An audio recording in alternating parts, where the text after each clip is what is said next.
Topic 1.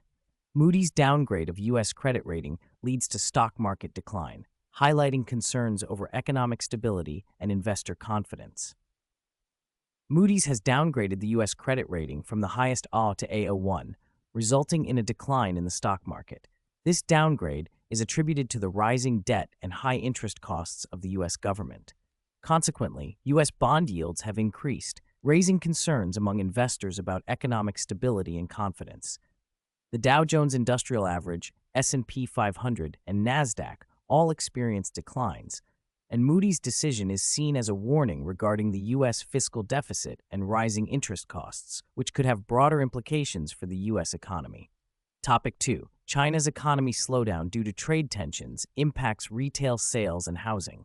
China's economy is showing signs of slowdown due to trade tensions stemming from former President Donald Trump's trade war. Retail sales in April increased by only 5.1%, lower than expected, reflecting reduced consumer spending amid a prolonged downturn in the housing market. The housing market significantly impacts the economy as it is a source of household wealth. Additionally, industrial production has slowed due to high tariffs and trade barriers affecting exports. Real estate investment has also decreased by 10.3% from January to April compared to the previous year. These trade tensions complicate Beijing's economic recovery efforts, and the recovery of the housing market remains uneven and gradual. Topic 3. Former President Trump's tariffs impact housing market and international trade, with small businesses feeling the strain.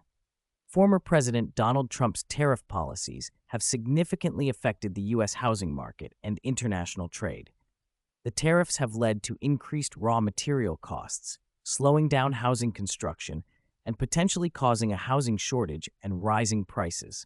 Small businesses are particularly feeling the strain, as many face skyrocketing costs and unstable supply chains due to tariffs. Some businesses are looking to overseas markets to mitigate tariff burdens, but despite temporary tariff relief, high levels of tariffs continue to pose challenges.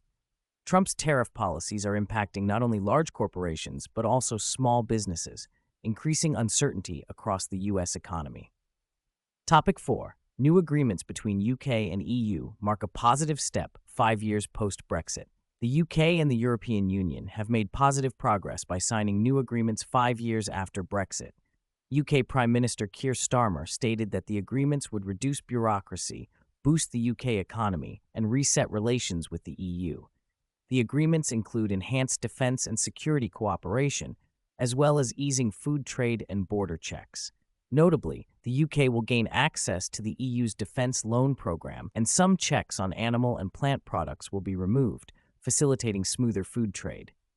Additionally, an agreement allowing EU fishing vessels to operate in UK waters has been extended for 12 years.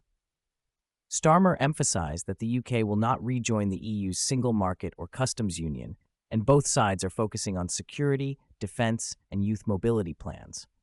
However, the agreements may face criticism from Brexit supporters, and there are concerns that external factors, such as the U.S. response, could hinder progress.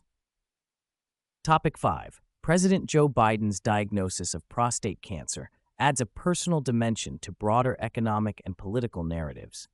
Former President Joe Biden has been diagnosed with prostate cancer following the discovery of a small nodule during a recent medical examination, with cancer cells having metastasized to the bones. His office stated that the cancer is hormone-sensitive and manageable. Biden's health issues have been a significant concern among voters during his presidency, and while there were worries about his age, he has dismissed them. In 2022, Biden set a goal to halve cancer mortality rates through the Cancer Moonshot initiative,